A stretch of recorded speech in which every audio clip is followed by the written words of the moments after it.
Daily discipline choice repeated until you become unstoppable. Written by Kelvin W. Nathan. Published by Audiobooks Office. Introduction. Most people think greatness arrives in one sweeping moment. A lucky break. A burst of motivation. A sudden revelation that changes everything. But the truth is far less dramatic and far more powerful.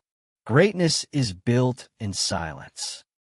It's formed in ordinary hours, shaped through invisible acts of discipline, and forged through the repetition of a single, often unseen choice over and over again. That's the paradox of daily discipline. It feels small in the moment, but compounds into something unstoppable. You don't wake up disciplined. You choose, and then you choose again. Each time you say yes to that choice, you move in the direction of a different life. Each time you say no to distractions, no to the easy way out, no to temporary comfort, you cast a vote for the future you. Not the you of excuses or half-finished goals, but the you who follows through, the one who keeps promises, the one who becomes magnetic, consistent, and trusted by life itself. We live in a world obsessed with speed and spectacle, with hacks, shortcuts, and instant results. But the truth is, real transformation doesn't respond to shortcuts.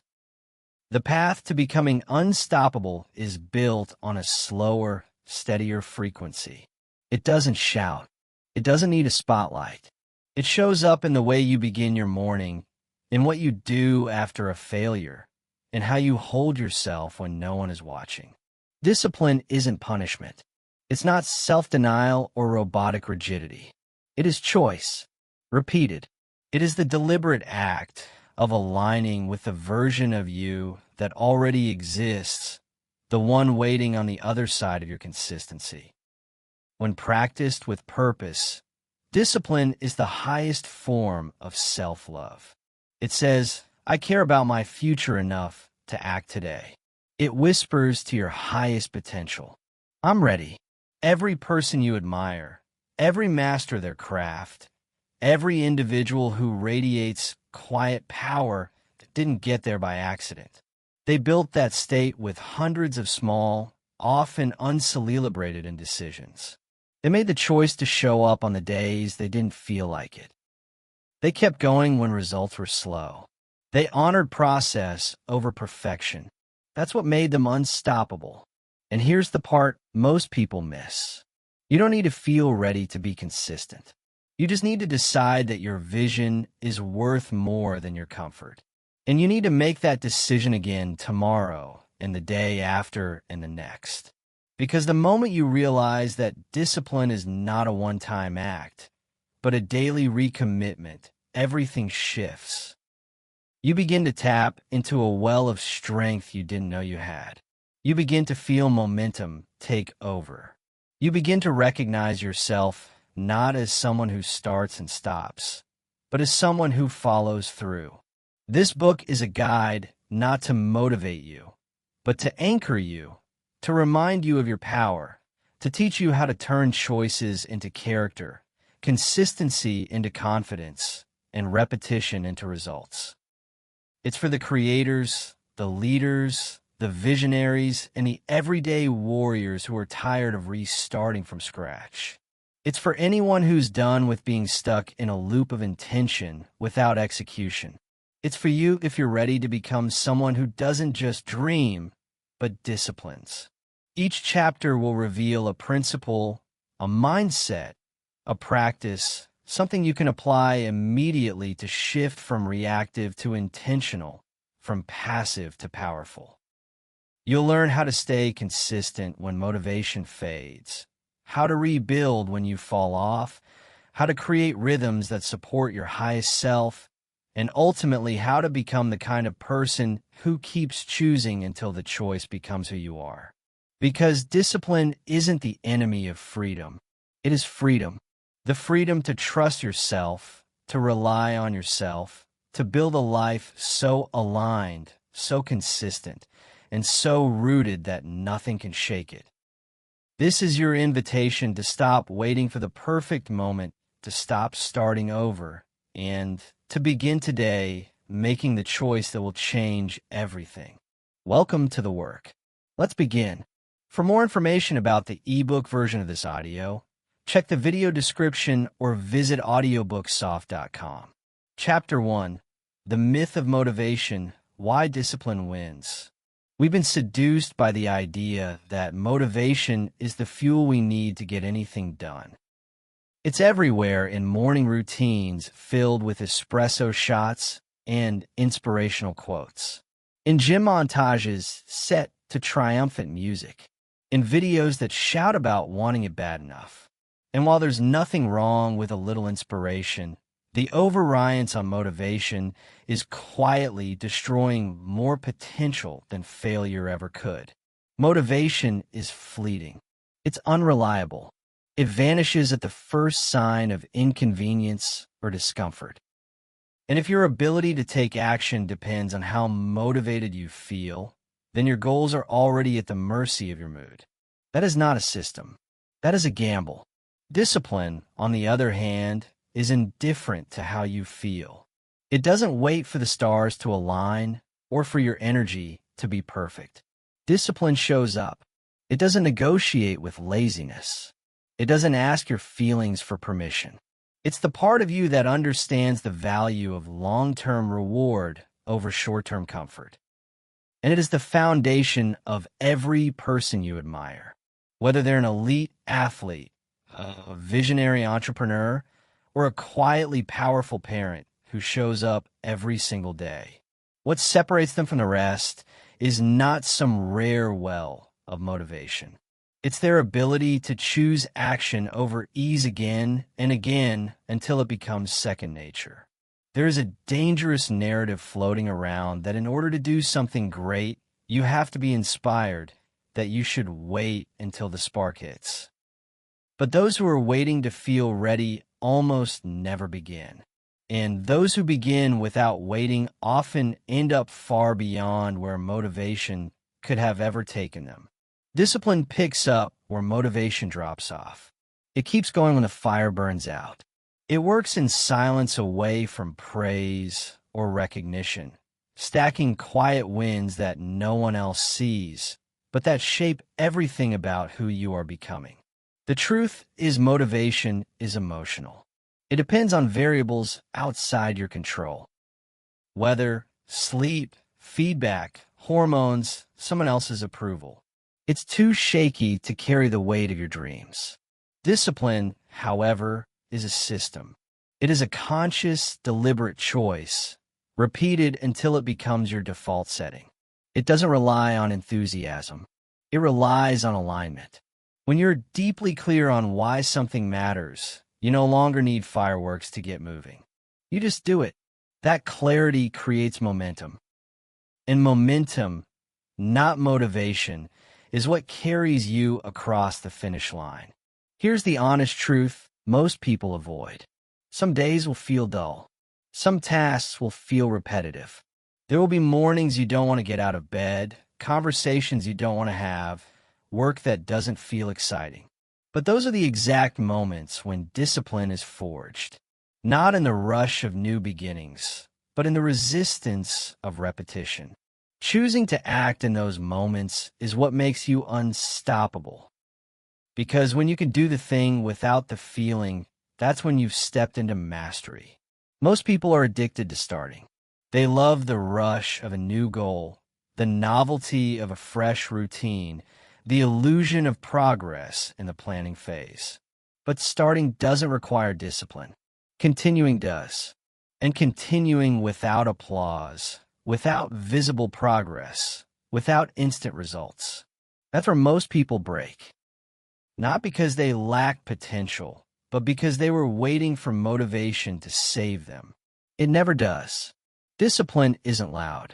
It doesn't beg for attention. It doesn't make grand declarations. It works quietly, showing up every day like a loyal friend.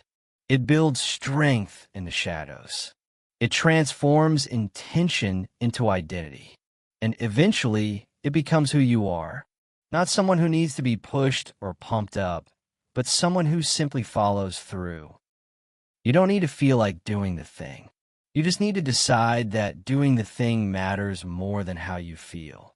That's the shift. That's the edge. And it's available to anyone who's willing to trade short-term comfort for long-term fulfillment. Motivation is an unreliable partner. It'll leave you stranded the moment things get hard. But discipline stays. Discipline doesn't care if it's raining, if you're tired, if the world isn't watching. It just asks, what did you say you wanted? And then it hands you the opportunity to choose that again and again until that choice becomes the only thing you know. This isn't a rejection of inspiration. It's a reordering. Use motivation when it's there, but never depend on it. Build your life on discipline, on the daily, quiet, consistent action that doesn't beg for praise or require perfect conditions. That's how you build something real. That's how you build something that lasts. And when you build from that place, you don't just move forward, you become unstoppable. Chapter 2. Discipline is a decision, not a personality trait. We are taught to believe that some people are simply more disciplined than others, as though discipline is some inherited gene or an ingrained personality trait. It's not. Discipline is not a talent. It's not something you're born with. It's not a quality that a few lucky people naturally possess while the rest are left to struggle. Discipline is a decision that must be made daily, sometimes hourly, and often in the face of discomfort, doubt, or boredom. The sooner you understand that, the sooner you reclaim your power.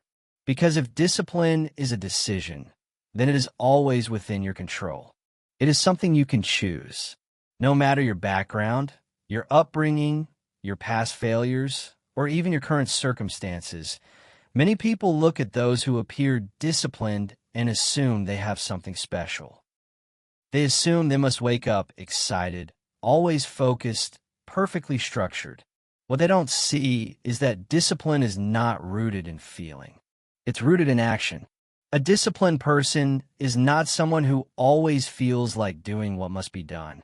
A disciplined person is simply someone who has built the ability to follow through with their decisions regardless of how they feel in the moment. They have decided that showing up matters more than being in the mood. They have trained themselves to prioritize outcomes over emotions. That training doesn't happen overnight, but it does begin with a single choice. The human brain is wired for survival and comfort. It is designed to avoid pain and seek out ease. That means your default state will often be to delay, to hesitate, to scroll, to overthink, to look for the way out. That's not laziness. It's biology. But just because it's natural doesn't mean it has to be your pattern. You can interrupt the cycle. You can choose something different. Every time you take action despite resistance, you train yourself to act from intention instead of impulse. You prove to your brain that discomfort is not dangerous. You teach your body that it can do difficult things without crumbling. And the more you do that, the more automatic it becomes. Discipline isn't about denying yourself. It's about deciding for yourself, deciding what matters, deciding what future you want to move toward, deciding what identity you want to embody. The mistake most people make is thinking they need to be naturally focused, naturally organized, or naturally driven. They believe they need to wait until those traits arrive before they can commit to the work. But in truth, you become focused by choosing focus. You become driven by choosing to keep going. You become consistent by choosing to show up, especially on the days that test you. The beautiful thing about decision-based discipline is that it's available to anyone at any time. It doesn't matter how many times you've failed, quit, or broken promises to yourself. You can always choose again. You don't need to rebuild your entire life overnight. You just need to decide that the next right choice is worth it, and then do it, and then decide again. The results may not be instant, but the transformation begins immediately. Each decision shifts your trajectory, even if by only a degree. Over time, those degrees add up the distance. And that distance is what separates a life of regret from a life of momentum. It's important to realize that not deciding is also a decision. When you delay, when you say maybe later, when you let comfort steer your day, you are deciding just not in your favor. Every moment, you are either reinforcing the identity you want to grow into or reinforcing the one you say you want to outgrow. There is no neutrality in discipline.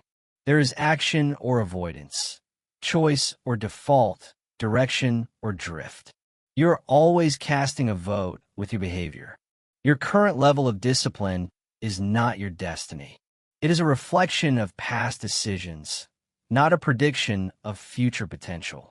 If you want more alignment, more structure, more results, you start by choosing. That may sound too simple, but simplicity is powerful. Complicated systems often collapse under pressure, but the clarity of a simple decision holds up when things get hard. You wake up and you decide. You sit down to work and you decide. You face temptation and you decide. That's how it works. Over time, your brain begins to catch up. It starts to expect follow-through.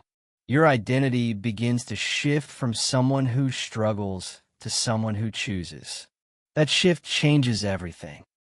It removes the mystery from consistency. It removes the shame from failure. It removes the excuse of I'm just not that kind of person because you're not a fixed entity. You're the result of what you repeatedly choose. If you want to become someone who finishes, someone who shows up, someone who creates real change, then you become that by choosing as if you already are. Discipline is a decision. It is the decision to override your mood with your mission. It is the decision to act in alignment with your future rather than your feelings. It is the decision to do the next right thing, even when no one's watching, even when there's no reward yet, even when it's hard. And like all decisions, it starts now, not later. Not when it's easier. Not when you feel better. Now, because now is all you ever really have. The power is not in what you feel. The power is in what you choose. So, choose, and then choose again until it becomes who you are. Chapter 3. The Power of One Small Choice. People tend to underestimate the weight of a single decision. We assume the big moments are what shape our lives, career shifts, relationships, breakthrough opportunities. But in truth, the most powerful transformations begin with one small, often quiet choice. A choice that seems insignificant in the moment, but ultimately alters your direction. This is the essence of daily discipline.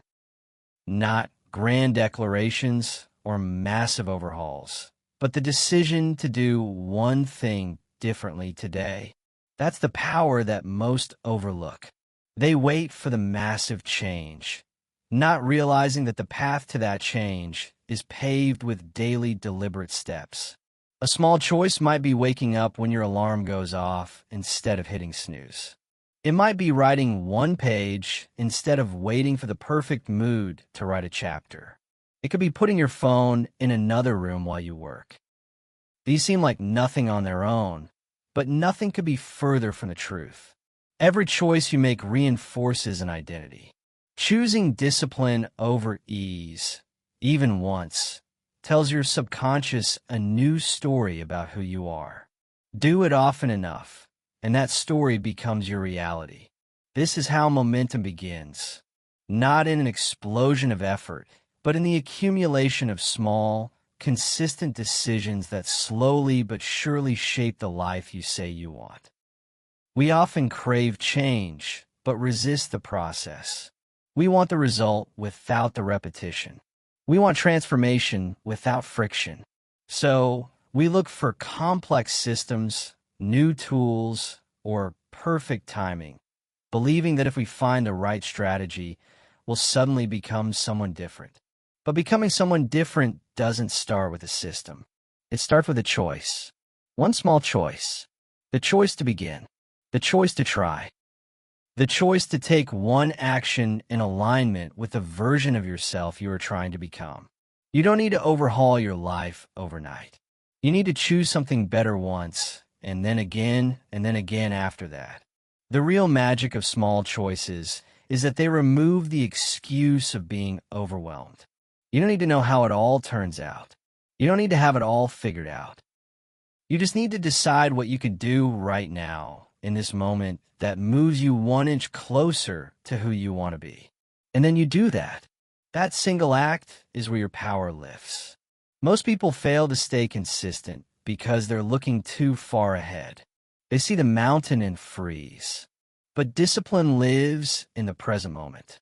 It's not about the next year or even the next week. It's about what you do today with what you have where you are. That's why small choices are so powerful. They're available to everyone. No matter how busy you are, no matter how discouraged you feel, no matter how many times you've started and stopped, you can always make a better choice today. You could drink a glass of water. You can go for a 10-minute walk. You can send that one email. You can resist the urge to scroll. It might not feel like much, but that's the point. You're not trying to feel accomplished. You're trying to become consistent. That small choice is a brick. Lay one brick a day, and eventually you'll have a foundation strong enough to build a new life on. And here's what makes it even more powerful. Small choices are contagious.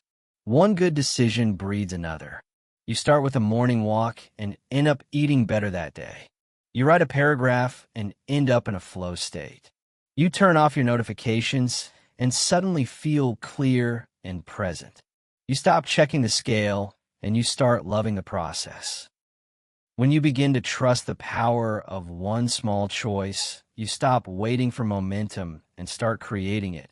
What you'll begin to notice is that discipline becomes less about struggle and more about alignment. It stops feeling like a sacrifice and starts feeling like a reminder of what you truly want and who you truly are. When you stop negotiating with your lesser self, a small choice puts you back in the driver's seat. It anchors you in agency.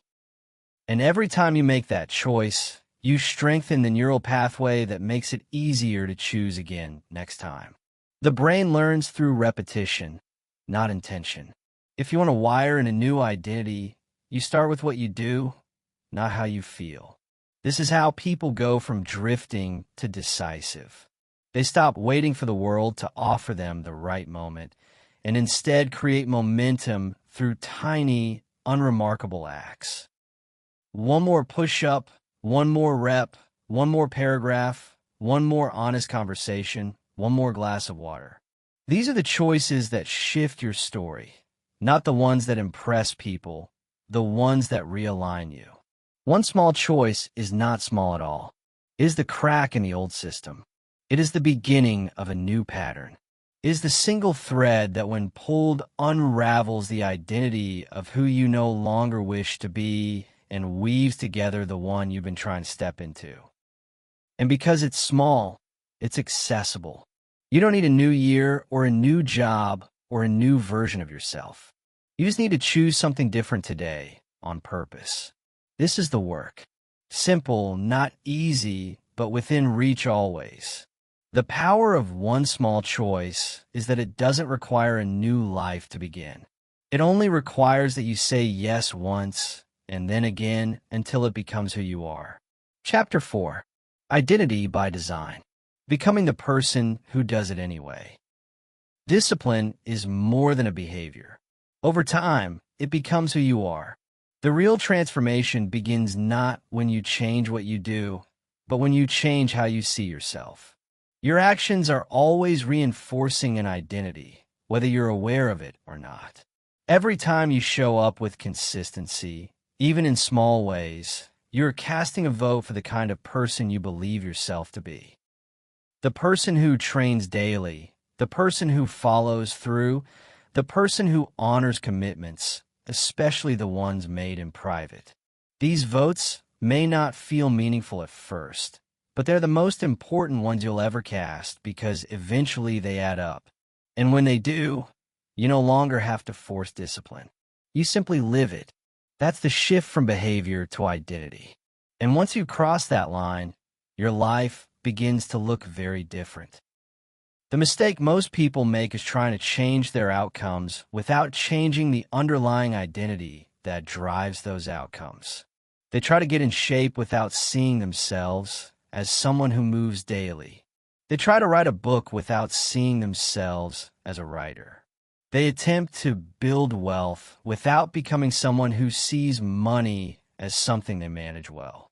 But identity and behavior must match or the behavior won't last.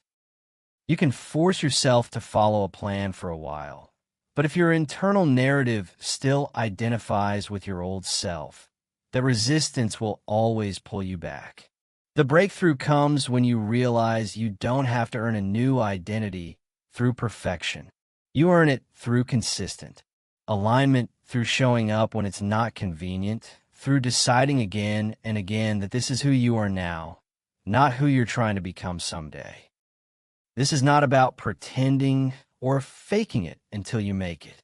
It's about choosing to live from the version of yourself that already exists inside you, the one who has always been there, waiting for evidence.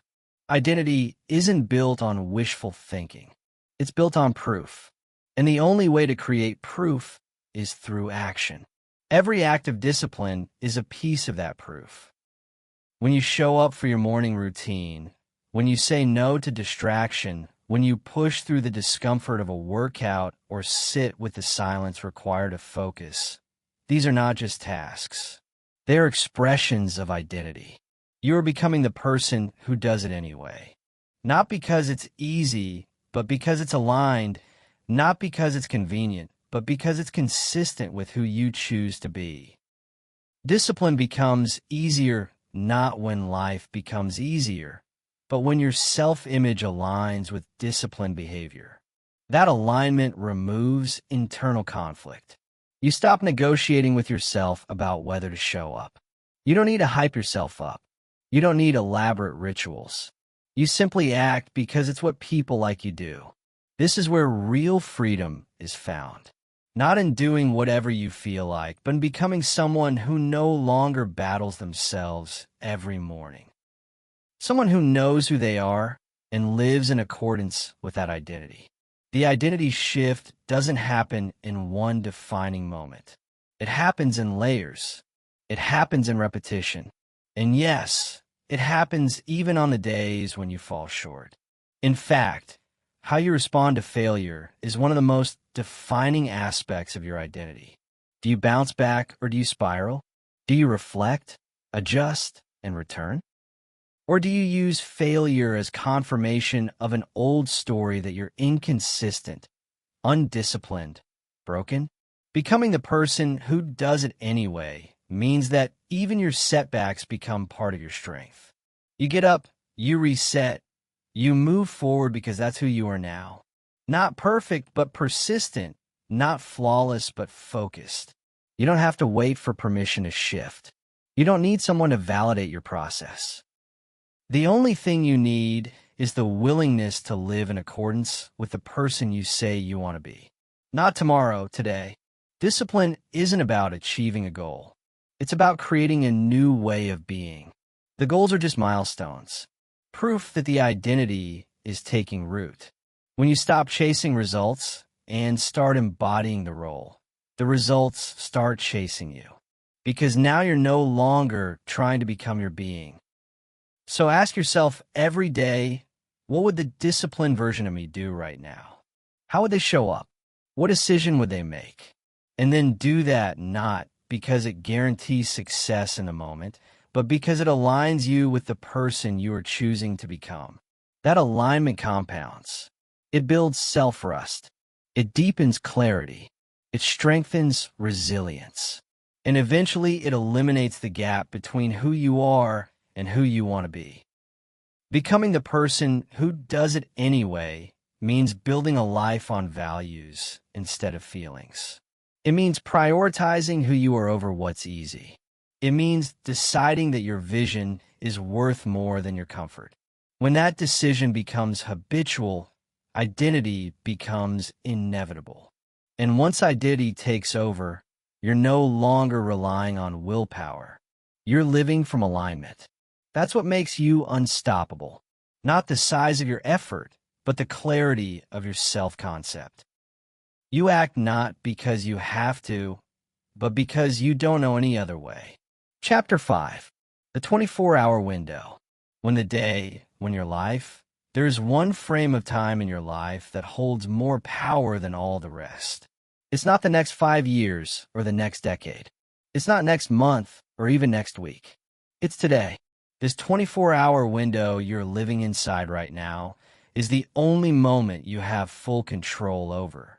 It is the only block of time that's real, tangible, and entirely yours to shape. And yet, most people spend their days either haunted by the past or hypnotized by a distant future. They replay what they should have done yesterday or fantasize about who they might be someday, all the while overlooking the most potent opportunity of all, the ability to win the day in front of them. When you reduce your focus down to this one day, everything shifts. It takes the pressure off perfection. It removes the weight of trying to solve your whole life at once. And most importantly, it creates a clear, manageable battleground for your discipline to take root. You don't need to fix everything right now. You just need to make today count. That's the power of narrowing your lens. The mind loves to complicate. It wants to analyze every angle, forecast every possibility, protect against every risk. But discipline lives in simplicity. It thrives in clarity. What can you do today that moves you forward? That question is the compass. Answer it honestly, then act on it with conviction. The reason most people feel stuck is not because they lack talent or ambition. It's because they try to climb the whole mountain in one leap. They think in months and years and get paralyzed by how far they have to go. So they never start, or they start and burn out trying to sprint to the finish. What they don't realize is that every future result they want is already buried in their current day. The habits they want to build, the body they want to reshape, the business they want to grow, the confidence they want to feel, it's all found in a series of small choices that must be made today, and then tomorrow, and again the next day. Consistency over time, not intensity on a single day, is what builds momentum. Winning the day doesn't mean pushing yourself to exhaustion. It means doing what you said you would do. It means executing on the essential few instead of being distracted by the non-essential many. It means setting clear intentions, protecting your time, and showing up fully for the work in front of you. That might mean sticking to a workout, writing one page, making a hard phone call, staying focused on your craft, or simply not giving into the urge to escape. The details will change, but the standard remains the same.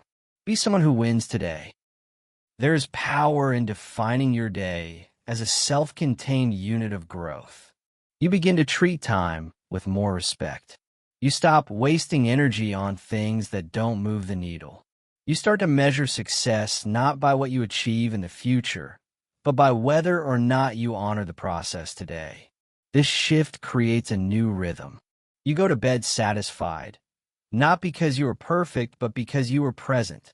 You wake up focused, not overwhelmed, because your only job is to win today. And when you live with that level of daily commitment, your identity evolves quickly. You stop being someone who talks about change and start becoming someone who lives it. Of course, some days will be harder than others. There will be days when you feel off, when your energy dips, when life throws chaos into your plans. That's when the principle matters most. The point is not to be flawless. The point is to keep the promise, even if the execution isn't perfect. Maybe you don't hit the goal exactly, but you don't skip the day either. Maybe you only do half the work, but you still show up and maintain your streak. This is the kind of discipline that builds resilience. It's not about doing it all. It's about doing something, anything that keeps you in motion. There's a quiet confidence that begins to grow when you stack wins day after day. You start to feel anchored, grounded, in control, not because you're dominating life in a dramatic way, but because you're no longer being tossed around by circumstance. You've created a rhythm, a standard, a personal contract that says, no matter what happens, I show up. I keep going. I stay aligned. This is how you build trust in yourself, not with massive breakthroughs, but with small, consistent wins inside the most ordinary stretch of time imaginable, the next 24 hours. If you're feeling overwhelmed by how far you still have to go, come back to the present. Shrink your timeline. Forget the big picture for a moment. Ask yourself, what would it look like to win just today? What needs to happen in the next few hours for me to feel proud when I close my eyes tonight? Then do that. Don't overthink it. Don't aim for extraordinary. Aim for honest effort. Aim for personal alignment. Aim to become someone who finishes what they start today. Because here's the secret. Winning today becomes winning tomorrow. And winning tomorrow becomes a week of wins. Then a month. Then a year. That's how you change your life. One disciplined day at a time. It starts now, not later. Not when you feel better, not when things slow down. Right now, in this present moment that most people waste. The 24-hour window is your playground, your proving ground, your edge. Win it and keep winning it until it's no longer something you try to do. It's simply who you are. Chapter 6. Rituals over routines, turning repetition into sacred practice. There's a difference between going through the motions and moving with intention. Many people confuse discipline with mechanical repetition, as if simply checking off boxes each day will carry them to their future. They confuse routine with devotion. But discipline that lasts, the kind that reshapes your identity and carves a path toward the life you want, is not cold, robotic compliance. It's not about perfection or punishment. It's about presence. It's about choosing to turn your repeated actions into something more meaningful than a task list. That's where rituals come in. A ritual is not what you do, but how you do it. It's the energy, the mindset, the presence you bring to the act. When you shift from routine to ritual, you transform discipline from an obligation into a sacred practice. The difference between a routine and a ritual is depth. A routine is what you perform. A ritual is what you embody. You can wake up and check your phone, rush through your morning, and force yourself to complete a workout while already thinking about your next task. That's routine. Or you can wake up, sit in stillness for a few minutes, move your body with attention, breathe deeply. Remind yourself why the day matters and enter the day from a place of ownership. That's ritual. The same actions can produce completely different results depending on the presence you bring to them. Presence is what makes the action meaningful, and meaning is what makes it sustainable. People don't burn out from doing too much. They burn out from doing too little of what feels meaningful. They get lost in loops of empty repetition, doing things because they're supposed to, not because they're connected to a bigger reason. But when you build rituals around your discipline, you reconnect to your why. You create moments in your day that feed you, center you, stabilize you. That sense of inner stability makes external chaos less disruptive. You are no longer the mercy of your environment because you've built anchor points throughout your day that remind you who you are and why you're here. Rituals don't have to be elaborate. In fact, the most powerful ones are often simple. Lighting a candle before writing, playing the same instrumental track before beginning your work, journaling one sentence each morning, sitting quietly with your coffee and no phone, taking 5 deep breaths before opening your laptop. These are small, deliberate acts that signal to your brain that it's time to shift into intentional focus. They create rhythm. They create grounding. And over time, they build momentum without force. The purpose of a ritual is not just to get you to do the work. It's to help you become someone who honors the work. When you treat your discipline like a ritual, you stop rushing through it. You stop looking for shortcuts. You start showing up with the same energy whether you feel inspired or not, because the act itself becomes an offering.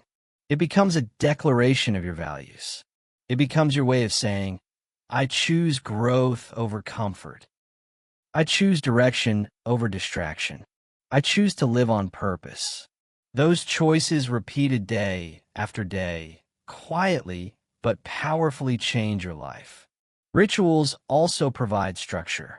In a world that moves fast and pulls your attention in every direction, rituals become a boundary.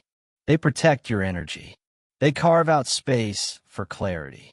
They remind you that even when everything feels chaotic, you can still create order in small pockets of your day. That small sense of order can be enough to prevent you from spiraling. It can be enough to keep you aligned even when life throws you off balance. That's why rituals matter, not because they're magical, but because they return your power to the present. You don't need to wait to build rituals. You start with what you already do. Take one part of your day and upgrade it. Instead of mindlessly jumping into a task, pause. Ask yourself what energy you want to bring. What intention do you want to carry? How do you want to feel when the task is complete? When you start layering intention into your repetition, the quality of your action shifts.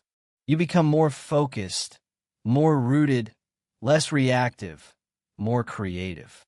You stop simply executing and start expressing. You turn your life from a checklist into a craft. Eventually, what you'll notice is that your rituals become your refuge. When life is uncertain, you'll return to them like touchstone. When doubt creeps in, you'll perform them to reconnect with yourself. They'll become something more than habits. They'll become part of your identity, a quiet, unwavering signal to yourself that you're someone who follows through, someone who chooses to show up, someone who honors the work even when no one else sees it. That's the kind of discipline that lasts, the kind that doesn't need to be forced because it's fused to meaning. You're not here to go through the motions. You are here to live deliberately, to shape each day into something that supports your vision. Discipline becomes sustainable when it feels connected. When the actions you take feel like expressions of who you are becoming, not burdens you have to carry. So take your routines and breathe life into them. Make them yours. Make them meaningful. Make them sacred. Not for anyone else, for you. Because when you move through your day with ritual, discipline stops being a chore and starts becoming your quiet superpower. Chapter 7. Environment is a mirror designed for discipline. Discipline is not just an internal decision. It is also a response to what surrounds you. Most people think of discipline as something they either have or don't, a character trait locked inside them. But the truth is that your environment is constantly influencing your behavior, shaping your attention, guiding your impulses, and either reinforcing your goals or silently undermining them. The strongest willpower in the world will still bend under the weight of constant distraction or chaos. If you want to make discipline easier and more natural, one of the most powerful things you can do is create an environment that supports the person you're trying to become. We become what we're repeatedly exposed to. Your surroundings are not neutral.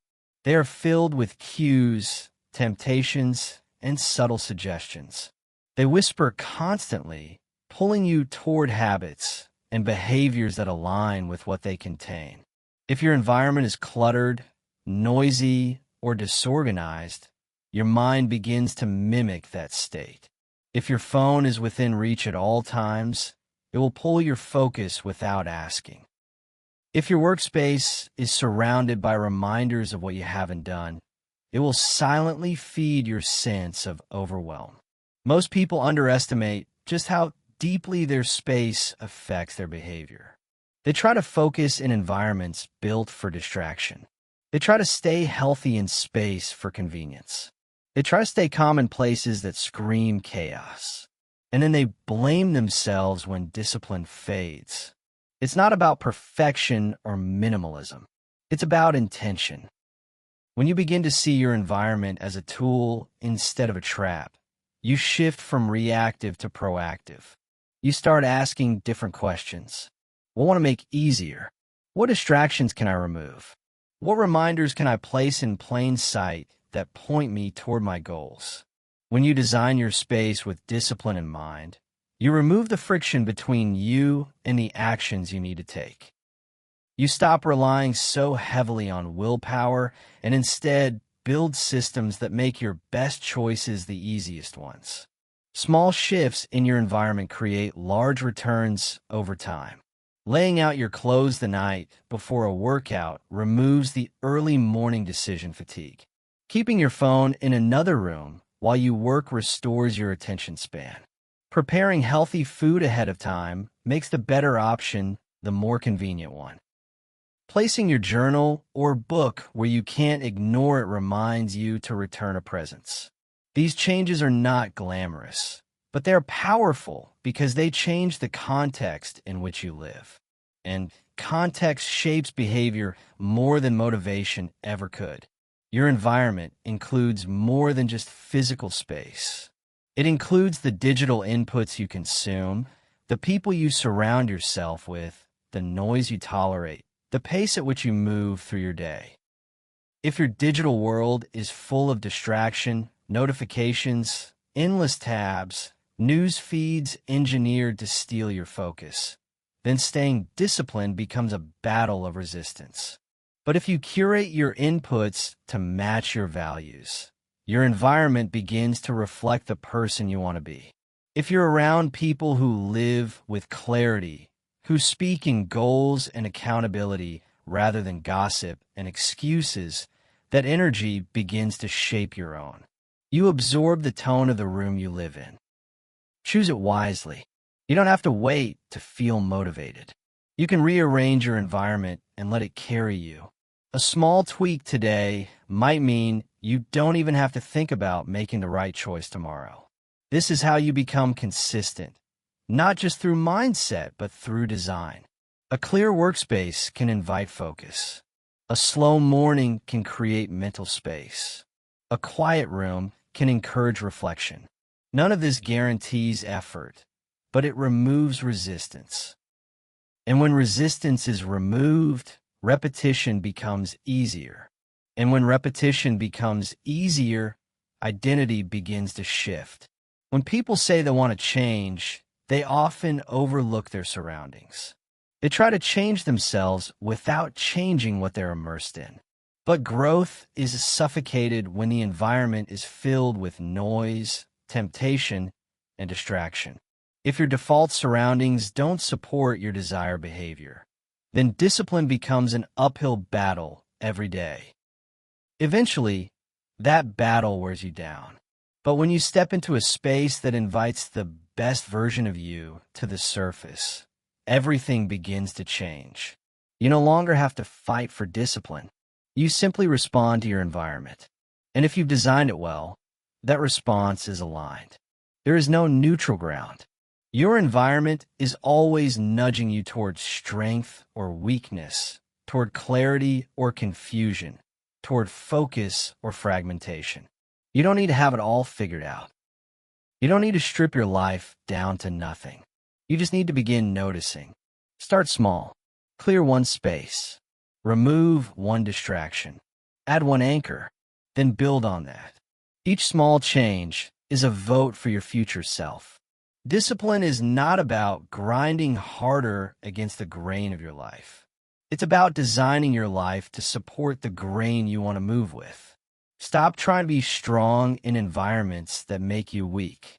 Build spaces that reflect the energy you want to live in. Make your life easier to navigate with intention.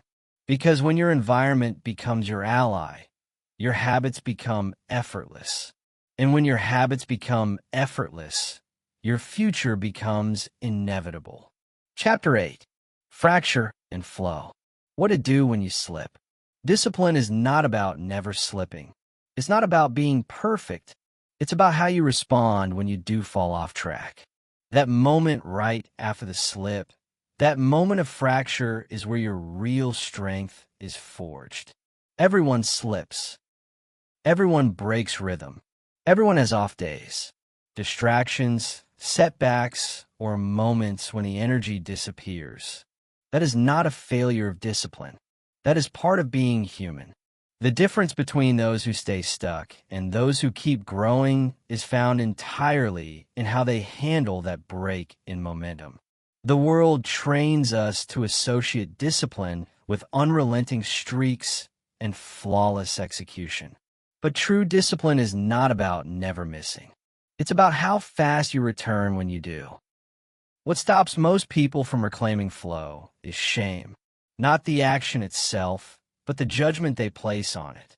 They miss a workout, break a commitment, procrastinate, lose focus, and suddenly the mind begins its quiet assault. You're lazy. You never stick with anything. You always do this. And from that shame spiral, they delay. One missed day becomes a missed week. One missed week becomes the end of the goal. Not because the failure was too big, but because the meaning they attached to it was. Shame becomes the chain that holds them down. And instead of correcting course, they internalize the detour as a destination. To practice real discipline, you must separate the slip from your sense of identity. A slip is not who you are. It's a single event, a moment. And moments don't define you unless you allow them to. The discipline is not in avoiding the fall. It's in mastering the return. This means you must become fluent in self-recovery. You must know how to reset quickly without self-punishment, without delay, without needing to rebuild motivation from scratch. The faster you return to your rhythm, the more resilient your discipline becomes. And the faster you return, the less power the slip holds over you. The return begins with ownership. No excuses, no overanalysis, no need to dramatize. You own it. You missed. You drifted. That's it. Not a character flaw, not a permanent condition, just an off moment. And then just as calmly, you recommit. You don't make up for lost time. You don't double your workload. You don't try to punish your way back. You simply do the next right thing, the next workout, the next hour of focus, the next healthy choice. That's how you rebuild rhythm. Not with intensity, but with alignment. Too often we let emotion drive our comeback. We feel guilty, so we try to come back with overcorrection. We go too hard, too fast, try to erase the evidence of our inconsistency. But that approach never lasts. It burns us out. It makes discipline feel heavy. Instead, we need to approach recovery like an artist returning to their canvas. No rush, no panic, just presence, a single stroke, a single move back into the flow. When you take the pressure off perfection, you make space for rhythm to return. And rhythm is where momentum lifts. Every disciplined person you admire has mastered the art of the comeback. They know they won't always feel sharp. They know life will interrupt their plans, but they don't fall for the illusion that a setback is the end. They know that a break in routine is not the same as breaking the entire system. They've built their systems with flexibility in mind. They've created rituals they can return to easily. They don't need to restart from zero every time. They just drop back into flow. That's what keeps them consistent over time. Not raw power, but rhythm. When you understand that rhythm includes breaks, you stop treating discipline like a chain you can snap. Instead, it becomes a pulse you can sink back into. You may drift, but you're never too far gone. The rhythm is always waiting. The flow is always available. That realization creates emotional safety. It makes the process more forgiving, more human, more sustainable. And from that place of safety, you build real consistency.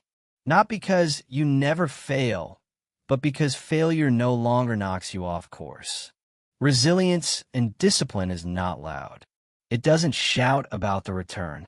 It simply gets back to work. It doesn't seek applause for the comeback. It moves in quiet conviction. This is what it means to be unstoppable.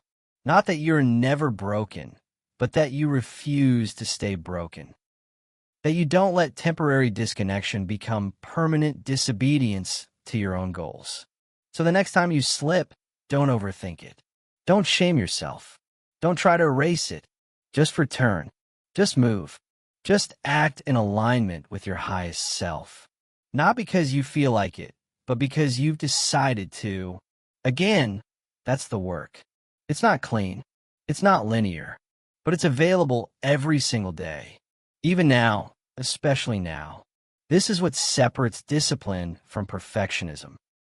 Perfectionism demands flawlessness. Discipline demands presence. Perfectionism is brutal and breaks easily.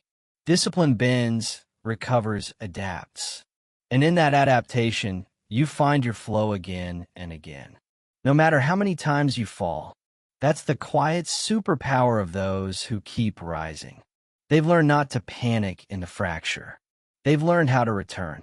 Chapter 9. The compound effect of consistency. There's a silent force at work in your life whether you notice it or not.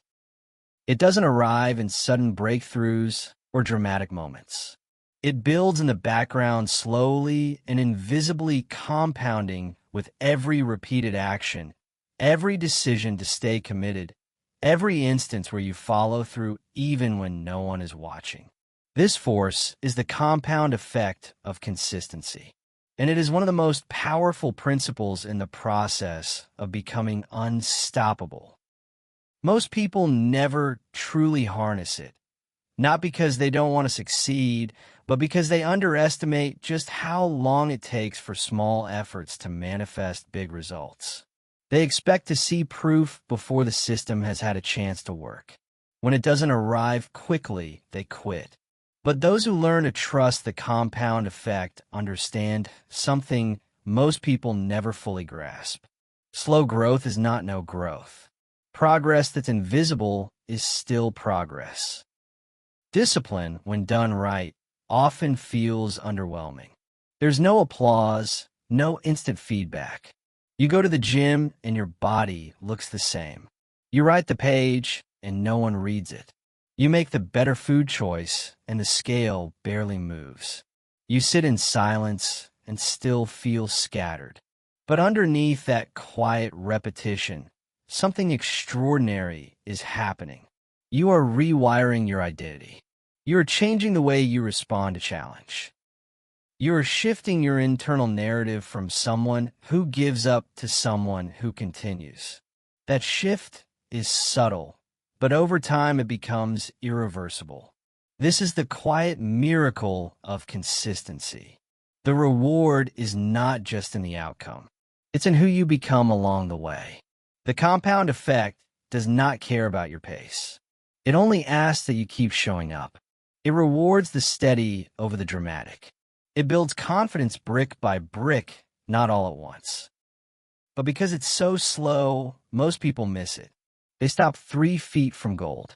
They switch paths just before the curve in the road. They look at others who seem further ahead and assume they must be missing something, some secret, some shortcut. But most of the time, the only thing they're missing is patience. The willingness to keep going without immediate validation is rare, but it is the key to greatness in any field. If you can learn to fall in love with the process, to find pride in the daily work itself, then the compound effect will take care of the rest. Consistency is not glamorous. It often feels like doing the same things over and over with little to show for it. But that repetition is precisely what builds resilience. It strengthens your ability to stay focused under pressure, to return to center when life throws you off balance, to move forward without relying on ideal conditions. Every single act of discipline adds to your internal foundation. And while each action might look small, their cumulative effect becomes massive. Over time, those ordinary decisions create extraordinary results. There is a tipping point with consistency, though you rarely see it coming. You show up day after day feeling like nothing's changing. And then one day, without warning, you look back and realize everything is different. You've lost the weight, built the business, mastered the craft, transformed your mindset. But it didn't happen in one day. It happened because you kept showing up when it would have been easier not to. You honored the quiet work. You trusted the process. That tipping point is not magical. It's mathematical. It's the inevitable result of hundreds or thousands of repetitions. This is where most people give up, not because they lack ability, but because they expected speed. They mistook slow for stuck. They thought progress should feel more dramatic, more rewarding, more visible. But the compound effect does not advertise its arrival. It simply works in silence. It requires you to believe before you see. And that belief, that quiet confidence in your ability to keep going, is what eventually separates you from everyone else who quit when the results took too long.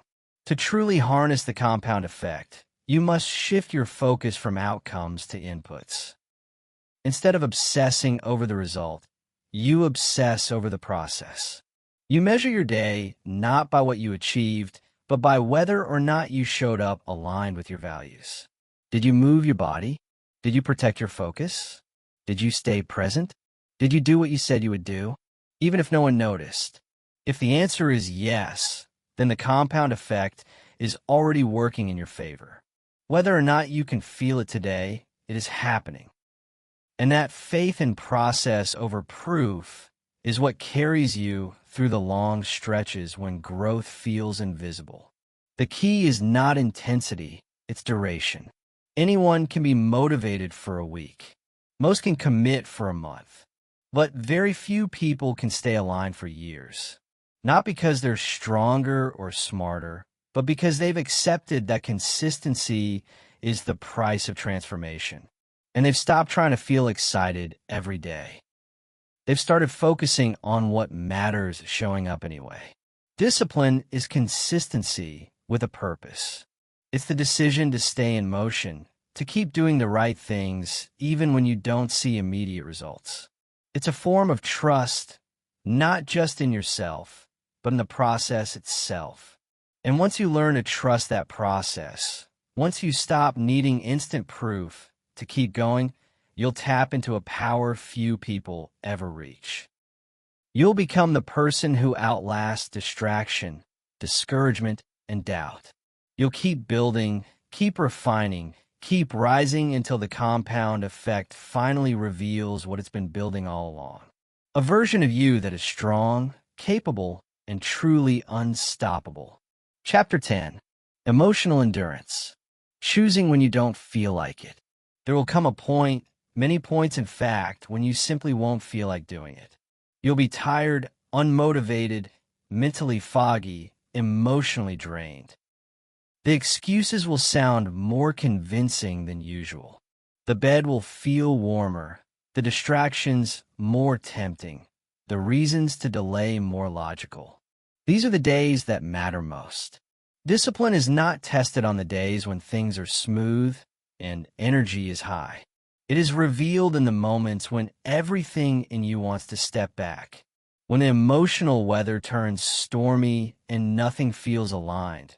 That's when your endurance is measured. Not physical endurance, but emotional endurance. The ability to hold yourself together long enough to make a clear decision that aligns with your purpose rather than your mood. Emotional endurance is what allows you to keep choosing when the initial spark is gone. Anyone can start strong, but it takes something deeper to keep going when the shine wears off.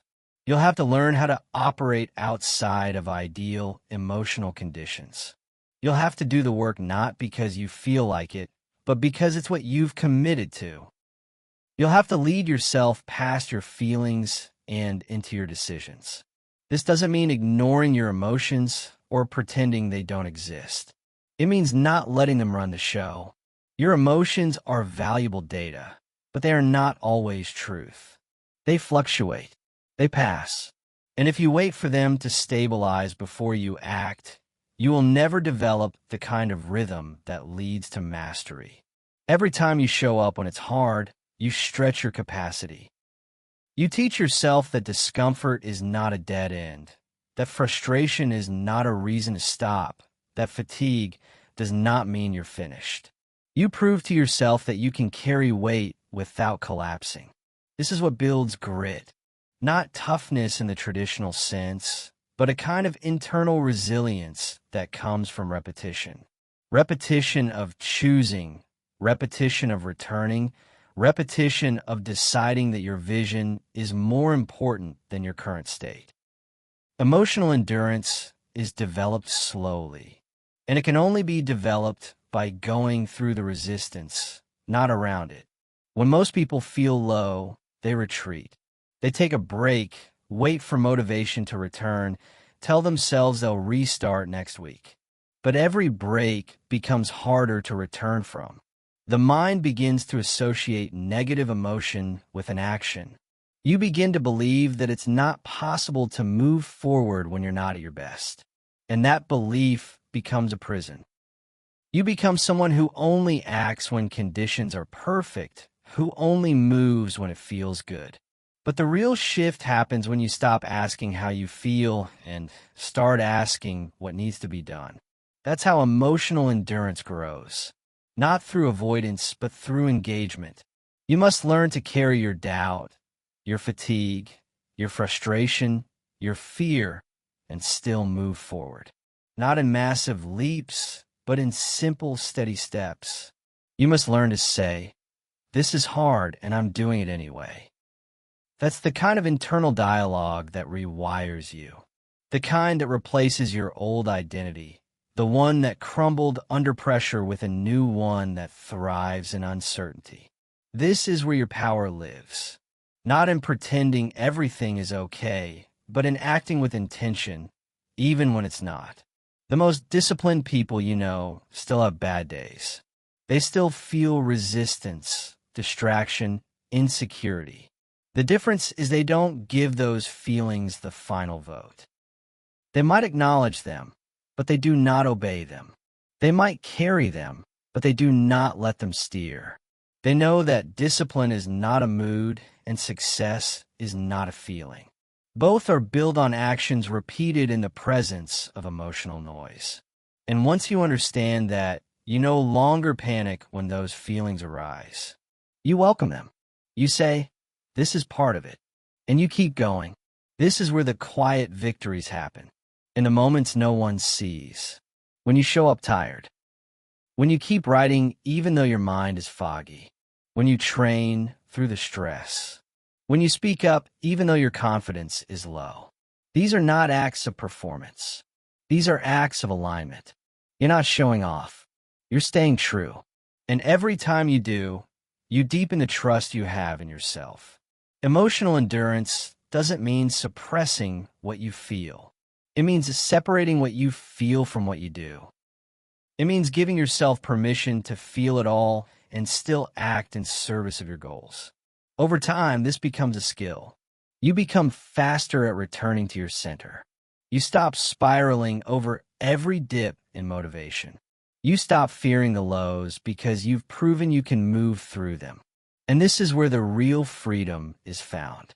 Not in never struggling, but in knowing the struggle can't stop you. Eventually, you realize that the hard days were the ones that shaped you. Not the easy wins, but the moments when you wanted to quit and chose not to. The mornings when you dragged yourself out of bed. The nights when you worked while others slept. The minutes when everything felt heavy, but you still leaned in. That's the discipline that builds a foundation nothing can shake.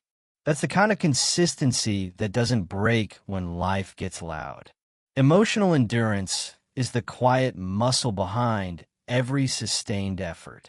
It's what makes long-term consistency possible. It's what lets you keep showing up with clarity and calm, even when your inner world is messy. It's what separates those who talk about discipline from those who live it. And it's what turns ordinary effort into extraordinary transformation, one hard choice at a time. Chapter 11. Silencing the noise, focus as a daily discipline. In a world built to steal your attention, choosing focus is a radical act. You are surrounded by noise at every turn. Notifications buzzing, algorithms pulling, timelines spinning, headlines screaming for your reaction. Most people live in a state of chronic distraction, their attention fractured into 1,000 pieces, their thoughts hijacked before they even fully form.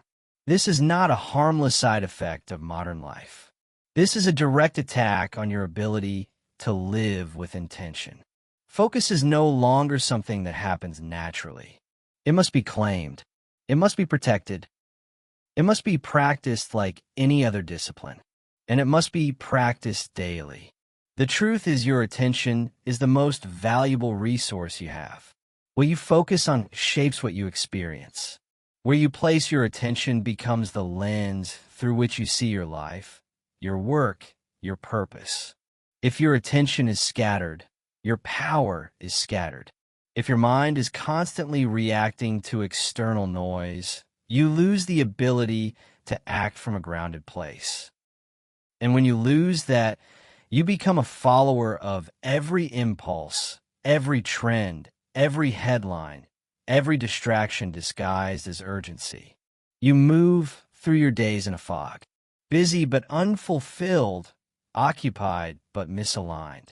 Real discipline requires depth, and depth can only be accessed through focus. Shallow, fractured effort produces shallow results. But when you focus, truly focus, you bring all of yourself to the task in front of you. You create something more potent, more honest, more lasting. This is why daily discipline begins with learning how to command your attention. Without focus, even your best plans fall apart. You may know what to do. You may even want to do it. But if you can't hold your focus long enough to follow through, your intentions never materialize.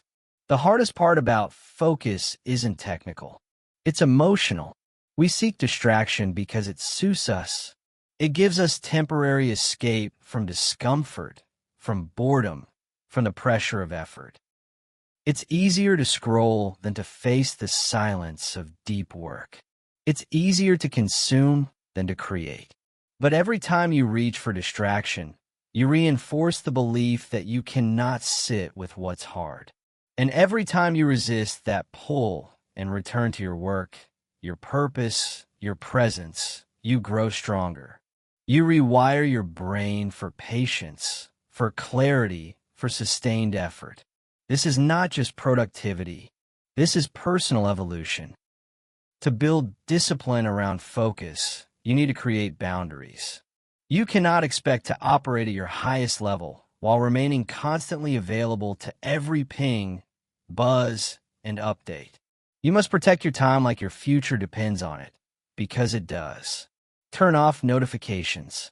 Close the tabs. Designate time for deep work. Guard it. Treat it as sacred. Your best work, your clearest insights, your most valuable contributions all live in the space beyond interruption. If you never give yourself that space, you'll never access your full capacity.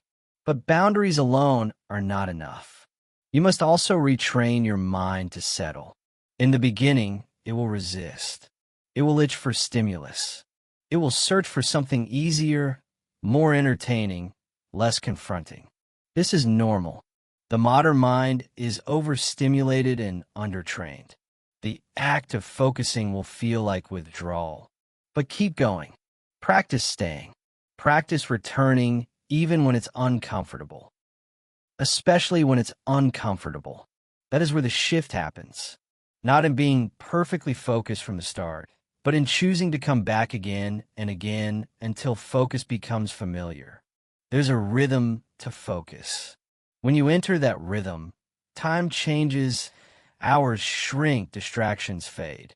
You move from force into flow, but you can't access that flow without passing through the initial resistance. Most people never push past that wall. They tap their screen, check their inbox, skim through messages, and wonder why they never feel grounded. But you're not most people. You are here to build something real. That means learning how to sit in silence, how to move without input, how to think deeply in a world that rewards shallowness. Focus is not just about working harder. It's about living smarter. It's about filtering out the noise so you can hear your own thoughts again. It's about choosing what matters most and giving it the best of your energy, not the leftovers after the distractions have drained you. Every day offers this choice. That kind of foundation takes time, but it's worth every ounce of effort. Some will say it's just habit, but it's deeper than that. Habits are automatic responses to cues. Identity is a declaration of self. When you identify as someone who lives with discipline, your entire decision-making process changes. You begin to make choices that are consistent with that identity, not because they're easy, but because anything else feels like a violation of your standard. And this standard isn't forced on you. It's one you've chosen. It's one you've earned. The ease you experience isn't a lack of challenge. It's the result of integration. You no longer waste time wondering what you'll do. You've already decided. Your calendar reflects it. Your behavior reflects it. Your results reflect it. You don't perform discipline. You embody it. And because of that, you gain access to something rare. Peace. The kind of peace that comes from knowing you are aligned, that you're not hiding from yourself, that your actions match your intentions, your identity, and your vision. This is not about being perfect. You'll still have off days. You'll still get distracted. You'll still feel resistance, but you'll no longer be defined by those moments. You'll move through them with steadiness. You'll recover faster. You'll trust yourself to return, not because you're trying to stay on track, but because being off track doesn't feel like you anymore. That internal shift is everything. It's subtle, but it's permanent. Once you've stepped into the identity of someone who lives with discipline, you can't unsee it. You can't unfeel the difference. And that's how you become unstoppable. Not through willpower alone, but through identity. Not by constantly pushing, but by becoming. You become the kind of person who keeps showing up. Not because it's easy, but because it's who you are. And when that's who you are, ease follows. Not because the path gets smoother, but because you become the person who can walk it with strength, clarity, and calm. Chapter 15. The Unseen Benefits. How daily discipline touches every area. People often pursue discipline with a singular focus. They want to get in shape, write a book, build a business, master a skill. The target may be clear, the motivation strong, the strategy well laid out, but what they don't always realize is that daily discipline doesn't just change the outcome they're focused on. It begins to transform everything else as well. The ripple effect of consistent action touches areas of your life you didn't expect. You begin with the goal of building one part of yourself, and in doing so, you end up upgrading the whole system. Discipline, though often narrowly applied, spreads quietly and powerfully into every corner of your existence. You start waking up earlier to make time for your routine, and suddenly your mornings feel calm instead of chaotic. You planned your workouts, and that sense of structure spills over into how you manage your calendar, your meals, your conversations. You set a small goal, follow through with it, and now you carry yourself with more confidence even in situations unrelated to that goal. The reason this happens is because discipline is not just about control, it's about alignment. When your actions begin to line up with your intentions, you start to feel in sync with yourself. That inner congruence begins to affect the way you think, speak, decide, and respond to life. Discipline teaches you that you can rely on yourself. That belief alone can change the way you move through the world. It reduces anxiety. It silences self-doubt. It sharpens your awareness of what matters and what doesn't. You start treating your time with more care, not because you're obsessed with productivity, but because you've stopped tolerating the cost of distraction. You start approaching relationships with more presence, not because you're trying harder, but because you're no longer scattered and reactive. You communicate more clearly. You make decisions more decisively. You feel lighter because you're not dragging the weight of unfinished intentions behind you. The unseen benefits of discipline show up in the smallest moments. You're more patient in traffic. You're less reactive to conflict. You listen more fully in conversations. You make space to think. You go to bed without the heaviness of all the things you said you would do, but didn't. These may sound like minor details, but they are not. These are the building blocks of a well-lived life. These are the moments where you stop surviving and start experiencing the full depth of what it means to live with purpose. When you're undisciplined, everything feels louder. Every distraction pulls harder.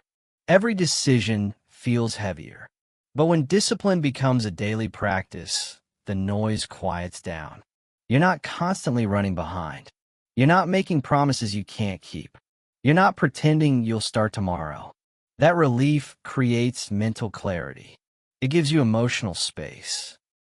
It opens you up to deeper work, deeper rest, deeper connection. You stop treating discipline like a taskmaster and start seeing it for what it truly is, a foundation. Most people think they're too busy to be disciplined. They say they don't have time to eat well, to train consistently, to plan their days.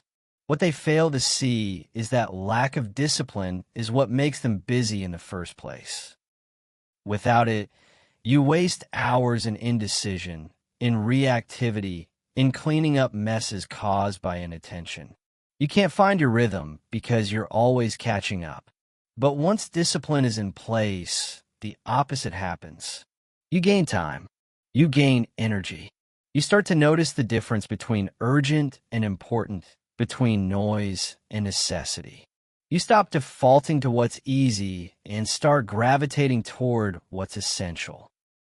Your creativity improves not because you have more ideas, but because you've created the space for those ideas to land. Your health improves not just physically, but mentally and emotionally. You carry less guilt, less frustration, less fragmentation. You begin to experience joy not as a break from your life, but as a natural part of your rhythm. You make better choices not because you're forcing yourself to, but because those choices feel aligned with who you've become. And perhaps most importantly, you begin to trust yourself more. That trust becomes the gateway to everything else. You can't always see these benefits in the mirror or track them on a spreadsheet, but they're real. They're felt. They show up in the way your life flows, in the way people respond to your presence, in the way you carry your commitments. People may not know what changed, but they'll notice that something has. They'll see it in your steadiness, in your clarity, in your consistency. And that presence, rooted, calm, focused, is the result of disciplined action layered over time. Discipline isn't just a tool for hitting goals. It's a catalyst for inner peace.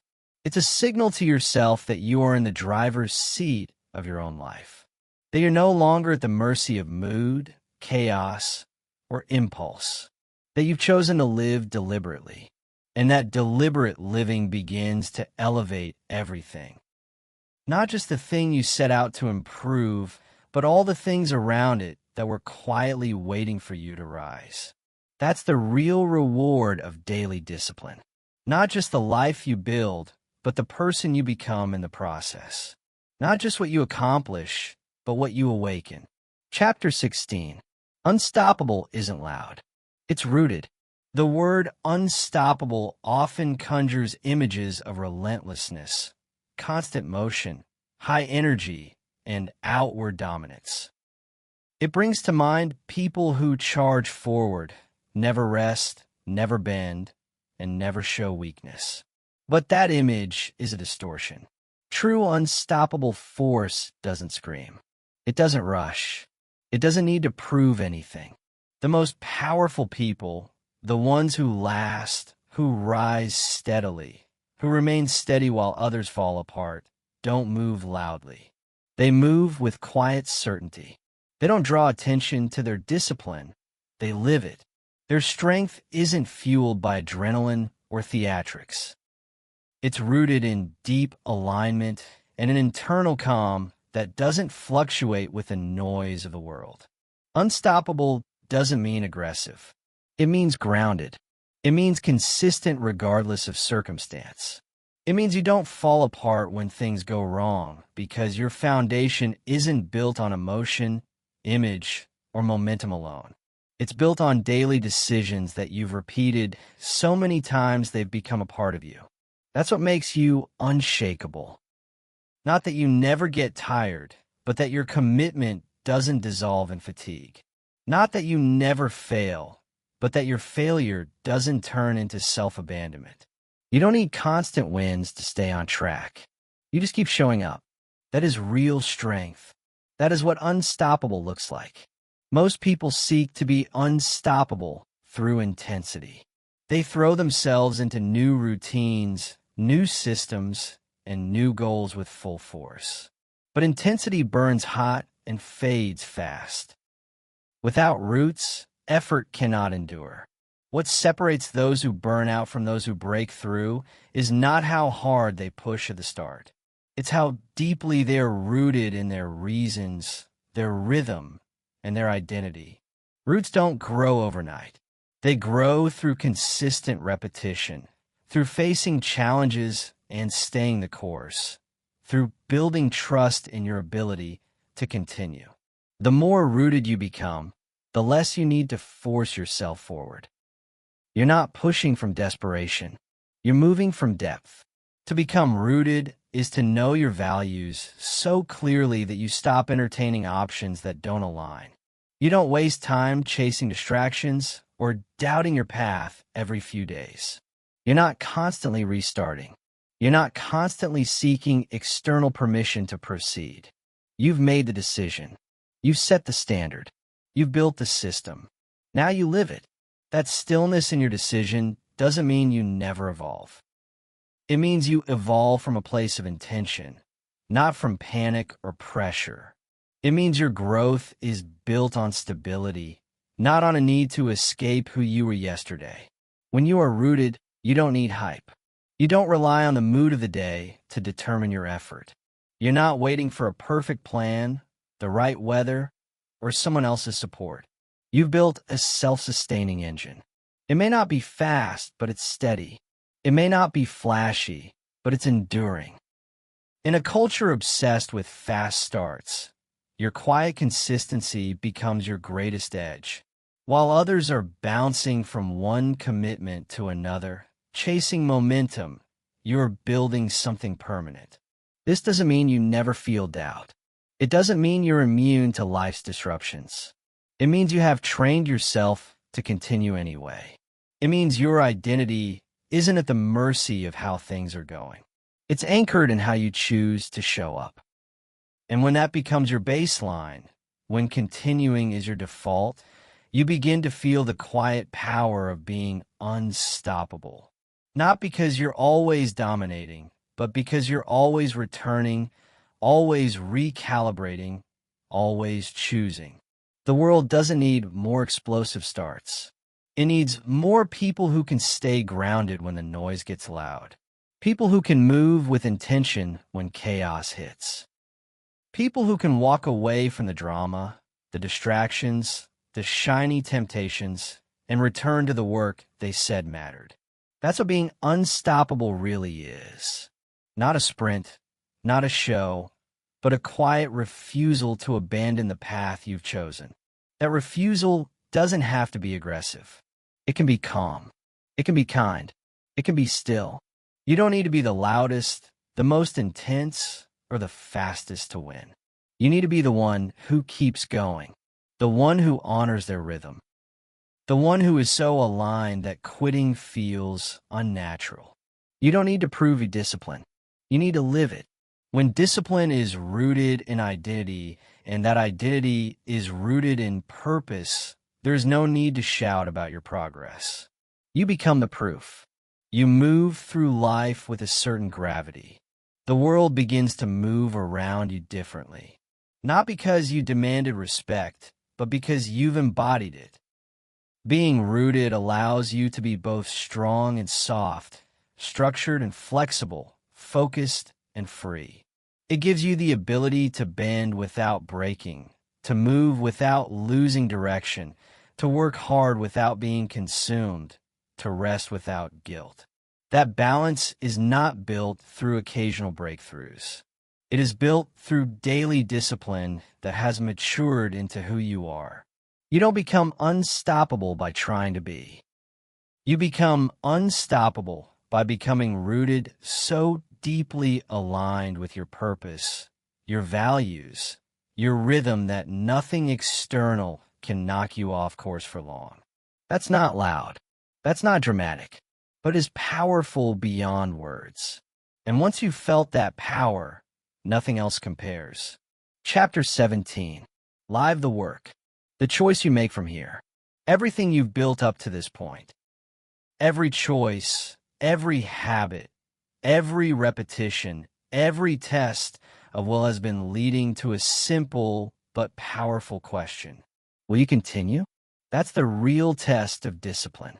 Not whether you can start again when the conditions are perfect or when you feel temporarily inspired, but whether you will continue choosing this path when no one's clapping, when it's just you, your standards, your systems, and your commitment to yourself. The final chapter is not a conclusion. It's an invitation. Because this work doesn't end when the words stop. It begins again in the quiet, ordinary space of your next day, your next decision, your next opportunity to act in alignment with the person you've claimed to become. Discipline will never be about intensity alone. It will always be about the choice. The choice to rise when it would be easier to rest. The choice to act when it would be easier to wait. The choice to stay grounded when everything around you calls for reaction. These are not heroic moments. They're quiet personal ones. No spotlight, no recognition, just the hum of your daily life. And within that hum lies your power. The power to say, I am no longer negotiating with mediocrity. I am no longer entertaining the idea that I might give up. I have made the choice. I will keep making the choice. And that decision is not up for debate. The people who sustain transformation are not the ones who make the most noise at the beginning.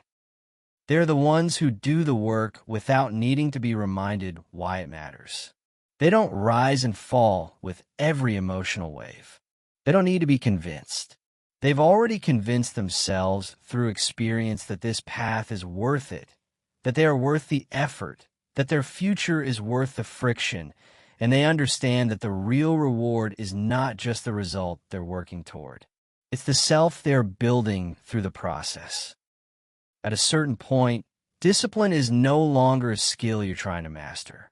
It becomes the way you relate to yourself. You show up because you said you would. You keep your word because your word means something. You align your behavior with your values, not because someone's watching, but because living in alignment feels better than temporary comfort ever could. You're no longer chasing motivation. You're no longer waiting to feel ready. You're living the work. That's the final shift. When discipline becomes who you are, not just what you do when you feel strong. You'll still have days when you feel off. You'll still face moments when the easier option whispers to you. But the difference now is that you've trained yourself to respond instead of react, to act from a place of truth rather than emotion, to lead yourself when no one else is leading you. That kind of internal leadership can't be bought. It can't be faked. It's earned, one decision at a time. From here, the choice is yours. It always has been. That's the uncomfortable truth and the beautiful freedom. No one is coming to make you do the work. No system, no mentor, no moment of inspiration will replace the steady commitment of your own daily actions. This is your responsibility and your privilege to decide, to act, to stay with it. Not for perfection, but for alignment. Not for applause, but for integrity. Not just for what it gives you, but for what it builds in you. You're not here to dabble. You're not here to start over every few months. You are here to live in rhythm with the values you say matter. To build a life that reflects the depth of your vision, not the whims of your distractions. To walk a path that aligns with who you are becoming, not the person the world expects, but the one you have chosen day by day through discipline. So, as this chapter ends, ask yourself again quietly and honestly, what will I choose today? What promise will I keep? What part of me will I strengthen? Not through words, but through action. That is the real work. That is the only work. Not someday, not soon, but now. This moment, this choice, and the next one after that. You don't need a finish line. You need a rhythm. You don't need permission. You need resolve. You don't need to be extraordinary. You need to be consistent. That's what makes you unstoppable. That's what keeps you in motion long after others have paused. Not a single burst of willpower, but the steady hum of a person who has made peace with the work, who knows that their life will always reflect the choices they continue to make. So live the work, carry it forward, make the choice again and again until it becomes you, until you no longer have to think about it, until it's simply how you live. Because the real reward of discipline is not that it changes what you do. It's that it changes who you are. And who you are when you live the work is someone who never stops.